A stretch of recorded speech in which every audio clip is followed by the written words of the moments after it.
नमस्ते दोस्तों, आज हम शुरू करने जा रहे हैं रॉबर्ट कियोसाकी द्वारा लिखी गई एक बहुत ही बेहतरीन बुक की शुरुआत। हम इस बुक से सीखेंगे कि आखिर लोग इसकी प्रशंसा इतनी क्यों करते हैं। यानी कि लोग जो भी व्यक्ति सफल है या सक्सेसफुल है या वो अमीर है तो वह जरूर ये रिकमेंड करता है कि आपको rich dad poor dad book पढ़नी चाहिए। तो मैंने सोचा क्यों पढ़नी चाहिए भाई, आखिर इसके अंदर क्या है। तो आइए देखते हैं। हम आज इसकी शुरुआत करते हैं और इसका हम चैलेंज लेंगे 30 दिन के लिए। 30 दिनों के अंदर हम इसे कितना पढ़ पाते हैं, या फिर हम डेली 5 पेजेस का चैलेंज लेते हैं और हम 5 पेजेस को पढ़ने के बाद इन 5 पेजेस से हम जो भी निचोड़ निकाल कर सीखेंगे और हमें लगेगा कि नहीं इसे हमें रियल लाइफ में अप्लाई करना चाहिए, तो हम अगले दिन इसे रियल लाइफ में अप्लाई करेंगे। तो चलिए हम इसे शुरू करते हैं। अध्याय 1, rich dad poor dad. Robert Kiyosaki के अनुसार मेरे 2 डैडी थे, एक अमीर और दूसरे गरीब। एक बहुत पढ़े लिखे थे और समझदार भी थे। वे पीएचडी थे और उन्होंने अपने 4 साल के अंडर ग्रेजुएट कार्य को 2 साल में ही कंप्लीट कर लिया था और इसके बाद वे आगे पढ़ने के लिए Stanford university, university of Chicago तथा नॉर्थ वेस्टर्न यूनिवर्सिटी गए और यह सब उन्होंने पूरी तरह से स्कॉलरशिप के सहारे किया था। मेरे दूसरे डैडी 8वीं से आगे पढ़े ही नहीं थे। दोनों ही अपने करियर में सफल थे। दोनों ने अपनी जिंदगी में कड़ी मेहनत किया। दोनों ने ही काफी पैसा कमाया था, परंतु उनमें से एक पूरी जिंदगी पैसे के लिए परेशान होता रहा। दूसरा हवाई के सबसे अमीर व्यक्तियों में से एक बन गया। एक के मरने पर उसके परिवार, चर्च और जरूरतमंदों को करोड़ों डॉलर मिले। दूसरा अपने पीछे कर्जा छोड़कर गया। ये रॉबर्ट कियोसाकी बताते हैं अपने लाइफ को लेकर। मेरे दोनों डैडी इरादे के पक्के, चमत्कारी और प्रभावशाली थे। दोनों ने मुझे सलाह दी, परंतु उनकी सलाह एक सी नहीं थी। दोनों ही शिक्षा पर बहुत ज्यादा जोर देते थे, परंतु उनके द्वारा सुझाए गए पढ़ाई के विषय अलग अलग थे। अगर मेरे पास केवल एक ही डैडी होते तो मैं उनकी सलाह मान लेता या फिर मना कर देता। चूंकि सलाह देने वाले 2 थे, इसलिए मेरे पास 2 विरोधाभास विचार थे। ये भी नहीं कि वे दोनों बराबर एक ही तरह के हमें सलाह देते थे। वे दोनों अलग अलग सलाह देते थे, अलग अलग तरीके की सलाह देते थे, जो मुझे बहुत ज्यादा कंफ्यूजिंग था।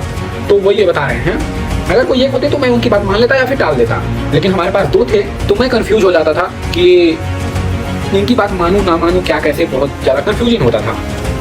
फिर किसी भी एक विचार को सीधे मान लेना मेरे लिए के बजाय मैं दोनों पर विचार करता था। किसी के विचार को सीधे मान लेना कि ये मेरे सगे पापा हैं, मैं इनकी बातों को मानूंगा, ये मैं ना करके मैं उनकी दोनों कही गई बातों पर, ये मेरे सगे पापा का, ये मेरे अमीर डैडी का, दोनों की बातों पर मैं विचार करता, विमर्श करता, इनकी बातों पर गौर देता, ध्यान देता। फिर जो मुझे अच्छा लगता मैं उस बातों को अपने माइंड में बैठाता, एक्सेप्ट करता। ठीक ऐसा बता रहे हैं। 9 साल की उम्र थी इनकी। 9 साल में ये इतना बड़ा डिसीजन लेते थे, इतना बड़ा सोच विचार करते थे। और हम कहाँ 9 साल की उम्र में जब 4th क्लास में पढ़ते थे तो इधर उधर घूमते फिरते रहते थे अपने फ्रेंडों के साथ, ऐसे ही तेरा चड्डी पे सुसु कर देते थे यार। क्या बताऊं, मुझे तो एक गजब यार, इनकी लाइफ भी अजीब थी। समस्या यह थी कि अमीर डैडी अभी अमीर नहीं थे और गरीब डैडी अभी गरीब नहीं थे। दोनों ही अपने करियर शुरू कर रहे थे और दोनों ही दौलत तथा परिवार के लिए मेहनत कर रहे थे, परंतु पैसे के बारे में दोनों के विचार और नजरिए एकदम अलग थे। ये बता रहे हैं कि मेरे जो इसको मैं अमीर डैडी बोल रहा हूँ, ये ना तो अभी अमीर हैं और जिन्हें मैं गरीब बोल रहा हूँ ये ना ही अभी गरीब हैं। ये दोनों अपने करियर में मेहनत कर रहे हैं, बशर्ते ये इनके जो पैसे को लेकर विचार थे ये बहुत अलग अलग थे। और जैसा कि हम सब ने देखा है और हम सब जानते भी हैं कि हमारा करियर हमारे विचारों पर डिपेंड करता है। हमारे विचार कैसे हैं, यदि हमारे विचार अच्छे हैं तो हो सकता है हम फ्यूचर में बहुत बड़ा करते हैं, और जो हमारे विचार ही नहीं है इसीलिए कहा जाता है कि बड़ा सोचो बड़ा करो। उदाहरण के तौर पर एक डैडी कहते थे पैसे का मोह माया ही सभी बुराइयों का जड़ है, और दूसरे डैडी कहा करते थे अपने पास पैसे ना होना ही सबसे बड़ा बुराइयों का जड़ है। कितनी बड़ी इनमें कमी है, दोनों में कितना ज्यादा अंतर है आप खुद ही देख।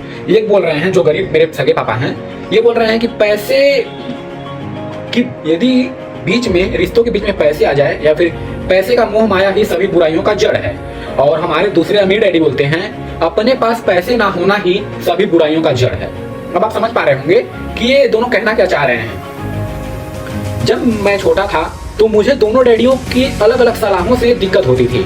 सही बात है यार, 9 साल की उम्र में किसी को भी दिक्कत होगी। एक अच्छा बच्चा होने के नाते मैं दोनों की बातों सुनना चाहता था, परेशानी यह थी कि दोनों एक सी बातें नहीं कहते थे। उनके विचारों में जमीन आसमान का फर्क था। हमने आपको पहले भी बता दिया है। खासकर पैसे के मामले में मैं काफी लंबे समय तक यह सोचा करता कि उनमें से किसी ने क्या कहा, क्यों कहा और उसका परिणाम क्या होगा।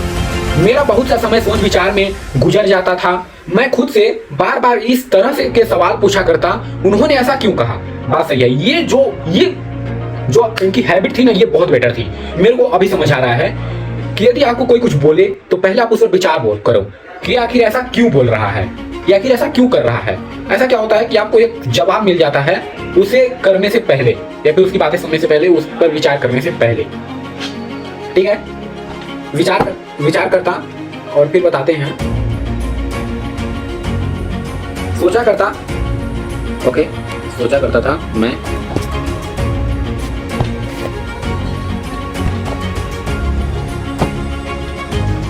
उनकी बातों को मैं सोचा करता। मेरा बहुत सा समय सोच विचार में ही गुजर जाता। मैं खुद से बार बार इस तरह के सवाल पूछा करता, उन्होंने ऐसा क्यों कहा। और फिर दूसरे डैडी की कही हुई बातों पर ध्यान देता और दूसरे डैडी कही गई बातों को पर भी मैं सवाल किया करता।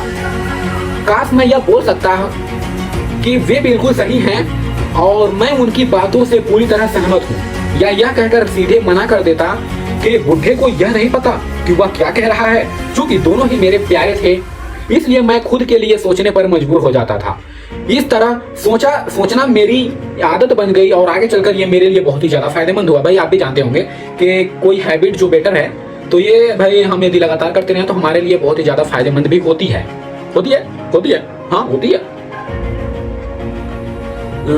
ठीक है, होती है, अच्छी बात है, फायदेमंद हुई।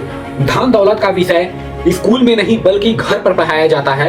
शायद इसलिए अमीर लोग ज्यादा अमीर होते जाते हैं जबकि गरीब लोग ज्यादा गरीब होते जाते हैं और मध्य वर्ग कर्ज में डूबा रहता है। हाँ यार, स्कूल में तो ये तो आपको बताइए, स्कूल में फाइनेंशियल नहीं पढ़ाया जाता। घर में कैसे पढ़ाया जाता है? पापा पैसे चाहिए, पैसे का पेट में आ रहे हैं। ये हमें एक सवाल का जवाब होता है, नहीं पेट में नहीं आते, पैसे कमाए जाते हैं। तो हमें एक नॉलेज होता है कि यार कुछ तो करना होगा, ये बहुत गलत आया, बहुत गलत है, कुछ तो करना होगा। तो यही सारी बात आते हैं। चलिए आगे देखते हैं। कर्ज में डूबा रहता है। हम में से ज्यादातर लोग पैसे के बारे में अपने माता पिता से ही सीखते हैं। सही है, अपने माता पिता से ही सीखते हैं। कोई गरीब पिता अपने बच्चे को पैसे के बारे में क्या ही सिखा सकता है, ये भी सही है। मान लो कोई पिता गरीब है और हमने ये तो बोल दिया कि हम पैसे के बारे में अपने माता पिता से ही सीखते हैं। तो हमें आप ये बताओ कि कोई गरीब पिता अपने बेटे को पैसे के बारे में क्या सिखा सकता है? यही, पढ़ो लिखो, अच्छे नंबर लाओ और अच्छी सिक्योर जॉब ढूंढ लो ताकि तुम अमीर बन सको, पैसे कमा सको, जी खा सको, यही बोलेंगे। स्कूल जाओ, मेहनत करो। हो सकता है कि बच्चा अच्छे नंबरों से कॉलेज की पढ़ाई पूरी कर ले, फिर भी वो पैसे के मामले में उसकी मानसिकता, उसके सोचने का ढंग गरीब आदमी जैसा ही बना रहेगा। यह सब उसने तब सीखा जब वह छोटा बच्चा था। धन का विषय स्कूलों में भी पढ़ाया जाता। स्कूलों में शैक्षणिक और व्यवसायिक निपुणताओं पर जोर दिया जाता है, न कि धन संबंधी निपुणताओं पर। इससे यह साफ हो जाता है कि जिन स्मार्ट बैंकर्स, डॉक्टर्स और अकाउंटेंट के स्कूल में अच्छे नंबर आते हैं, वे जिंदगी भर पैसे के लिए संघर्ष करते रहते हैं। ये भी सही है, हाँ भाई संघर्ष करते हैं, हमने देखा है। हमारे देश पर जो भारी कर्ज लदा हुआ है वह काफी हद तक उच्च शिक्षा, शिक्षित राजनेताओं और सरकारी अधिकारियों के कारण जो आर्थिक नीतियां बनाते हैं। और मजे की बात यह है कि वे धन के बारे में बहुत कम जानते हैं और उन्हीं की वजह से आज देश पर इतना कर्ज लदा हुआ है। मतलब रॉबर्ट कियोसाकी के अनुसार जो इंसान ज्यादा पढ़ा लिखा है और देश का एक बड़ा उच्च अधिकारी है या नेता भी है, उसी की वजह से ज्यादा कर्ज लदा हुआ है, क्योंकि वो उसे फाइनेंशियल नॉलेज नहीं है। उसने पढ़ लिख के डिग्रियां तो हासिल कर ली हैं बट फाइनेंशियल नॉलेज नहीं है, इसलिए that's not possible, not a better. ठीक, मैं अक्सर नई सदी के आने वाले समस्याओं के बारे में सोचता हूँ। तब क्या होगा जब हमारे पास ऐसे करोड़ों लोग होंगे जिन्हें आर्थिक और चिकित्सीय मदद की जरूरत होगी। धन संबंधी मदद के लिए या तो वे अपने परिवारों या फिर सरकार पर निर्भर रहेंगे। हाँ, क्या होगा जब मेडिकेयर और सोशल सिक्योरिटी के पास का पैसा खत्म हो जाएगा? मतलब ये सोच रहे हैं फ्यूचर को देखकर कि क्या होगा जब ऐसे बिना फाइनेंशियल नॉलेज वाले आने वाले समय में करोड़ों लोग होंगे और वो अपने खान पान और अपने मेडिकल के लिए, भोजन के लिए किसी अमीर या फिर सरकार पर निर्भर रहेंगे। तो क्या होगा जब सरकार के खजाने से पैसे खत्म हो जाएंगे, तब इनका क्या होगा, ये कैसे जिएंगे, ये ऐसा बोल रहे हैं। ठीक, पैसा खत्म हो जाएगा, किस तरह कोई देश तरक्की कर पाएगा? अगर पैसे के बारे में पढ़ाई की जिम्मेदारी माता पिता के ऊपर छोड़ दी जाएगी, जिसमें से ज्यादातर गरीब हैं या होंगे।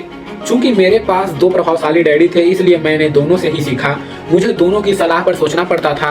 इस तरह से सोचते सोचते मैंने यह भी जान लिया कि किसी व्यक्ति के विचार उसकी जिंदगी पर कितना जबरदस्त प्रभाव डाल सकते हैं।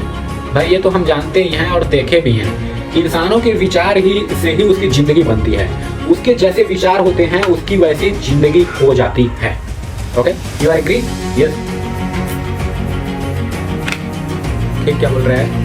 तो उसकी जिंदगी में कितना प्रभाव डालता है। उदाहरण के तौर पर एक डैडी को यह कहने की आदत थी, ये बता रहे हैं अपने डैडी की, एक मेरे गरीब डैडी को यह कहने की आदत थी कि मैं इसे नहीं खरीद सकता। मान लो किसी मार्केट में गए और बेटे को पसंद आ गया कुछ बड़ा चीज जो कि बेटर है, मतलब खिलौना ही आ गया जो कि महंगा है, तो उनके जो सगे पिता थे बोलते थे मैं इसे नहीं खरीद सकता, मेरी इतनी औकात नहीं या फिर मेरी इतनी शक्ति नहीं।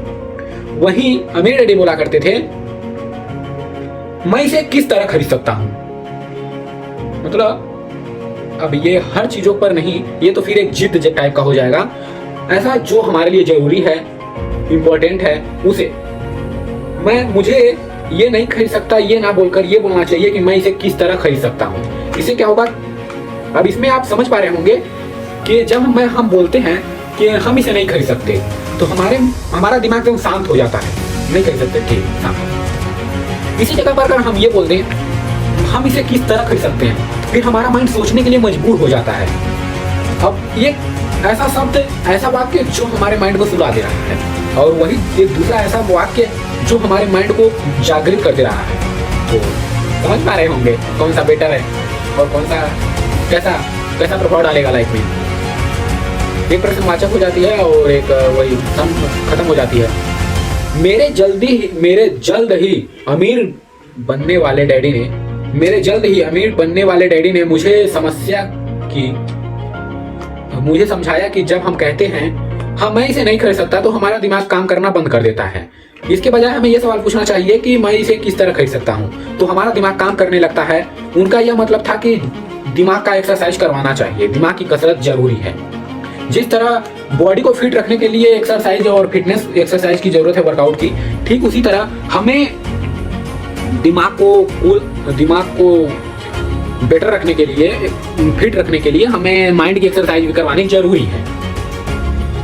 हालांकि दोनों ही डैडी मेरे काम में अपने काम में बहुत कड़ी मेहनत करते थे, परंतु मैंने देखा कि पैसे के मामले में दोनों डैडी की आदत यह थी कि वे अपने दिमाग को सुला देते थे और दूसरे अपने दिमाग को लगातार कसरत करवाते रहते थे। इसका दीर्घकालीन प्रभाव यह हुआ कि आर्थिक रूप से बहुत अमीर होते चले गए, जबकि दूसरे डैडी लगातार कमजोर होते चले गए। इसे इस तरह से समझें कि एक व्यक्ति हर रोज कसरत करने के लिए जिम जाता है, जबकि दूसरा व्यक्ति अपने सोफे पर बैठकर टीवी देखता रहता है। शरीर की सही कसरत से आप ज्यादा तंदुरुस्त हो सकते हैं और दिमाग की सही कसरत से आप ज्यादा अमीर हो सकते हैं। आलस्य से स्वास्थ्य और धन दोनों का नुकसान होता है। आलस इंसान का नहीं, हर जीव का, हर प्राणी का सबसे बड़ा दुश्मन है। तो अब तक हमने 3 पेजेस पढ़े और 3 पेजेस में हमें सीखने को मिला कि हमारा फ्यूचर, हमारा लाइफ हमारे सोच पर डिपेंड करता है। हम जैसा सोचते हैं वैसा बनते चले जाते हैं। जैसा कि हमने पैसे के मामले में इनका देखा, एक सोचते थे कि हम इसे नहीं खरीद सकते और दूसरे बोलते थे कि हम इसे किस तरह खरीद सकते हैं। तो एक लगातार अपने दिमाग को कसरत करवाते चले गए और दूसरे थे जो अपने दिमाग को हमेशा सुलाते चले गए। तो इसका रिजल्ट आप फ्यूचर में देख सकते हैं। एक दिन पर दिन अमीर होते चले गए और दूसरे पैसे के लिए तंगी पर तंगी, कर्जे पर कर्जे लेते चले गए। तो धन्यवाद आपका ये समय देने के लिए, हमें 15 मिनट। अब हम आगे चौथा पेजेस, बिकॉज वीडियो लंबा हो जाएगा और आप शायद इतना कॉन्सेंट्रेंसी के साथ इसे देख ना पाएं, तो आपका टेंशन लेते हुए धन्यवाद। अब हम चौथा 4 से 6 तक हम डेली 3 पेजेस पढ़ेंगे। इसमें कुल पेजेस हैं, मैं आपको बता देता हूँ, इसमें कुल पेजेस 234 हैं। 234 यानी कि हमारे कुल 23 मान लें, और हम 3 पेजेस लगातार पढ़ रहे हैं, तो 33 ज़्यादा नहीं आ जाएगा हमारा, फिर भी चला जाएगा 75 दिन चला जाएगा। 75 दिनों में हम बहुत कुछ सीख लेंगे और हम इसी तरह आपको देते रहेंगे। इस आज हमने क्या सीखा कृपया कमेंट में हमें जरूर बताएं। मैं आपको बताया, आप नोटिस करें, बातों को ध्यान में रखें, क्योंकि आपको सिर्फ ये देखना, ये आप जो देख रहे हैं, आप बहुत ज्यादा ऐसा फील करते होंगे कि यार हमने आज रिच डैड पुअर डैड का 3 पेजेस पढ़ा और हमें बहुत कुछ सीखने को मिला।